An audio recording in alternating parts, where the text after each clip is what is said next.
यह एक शांत गांव था जहां हर दिन सूरज नई उम्मीद लेकर उगता था।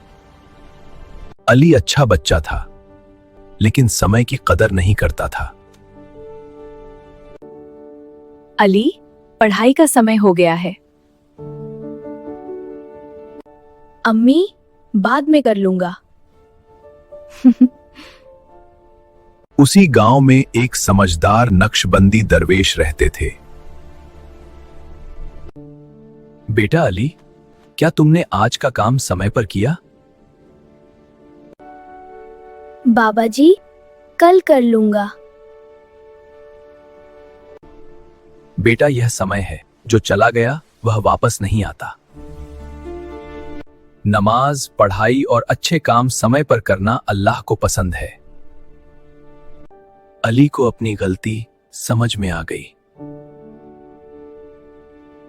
अब अली समय पर उठता, नमाज पढ़ता और मेहनत करता था।